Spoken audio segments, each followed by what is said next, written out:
Bonjour et bienvenue à tous sur AsusPad. Nous sommes là pour vous présenter aujourd'hui la première vidéo d'une très longue série, car comme vous le voyez, nous venons de recevoir notre AsusPad e-Transformer. Donc tout au long du week-end sur le site, nous allons vous faire une série complète de vidéos pour vous présenter la bête de A à Z. Donc aujourd'hui on commence par le basique déballage. Donc ça sera un déballage en live étant donné que moi-même je n'ai pas encore ouvert la boîte.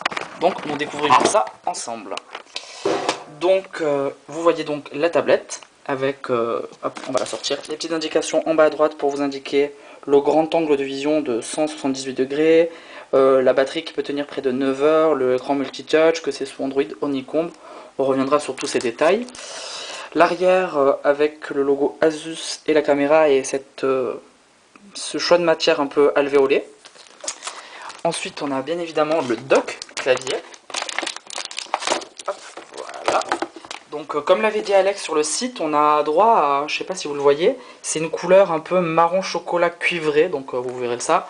Donc un dock clavier classique, hein, AZERTY, comme on peut le voir, hein, avec différents raccourcis pour Android, par exemple le bouton Home, le bouton Search, le bouton pour le Wi-Fi, le bouton Retour avec le pad numérique. Un clavier assez espacé, hein, vous voyez, même moi qui ai des gros doigts, en fait, je peux vraiment facilement taper dessus.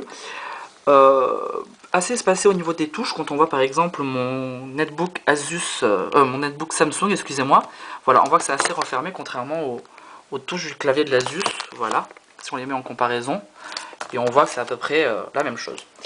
Donc dans la boîte on continue, on a ici une petite pochette avec tout ce qui est manuel d'utilisation, etc. On a le câble prioritaire, car comme vous le savez peut-être, la tablette, voilà, ici, n'a pas de port micro USB mais un port standard. Donc c'est à travers ce port standard qu'on pourra brancher à un ordinateur.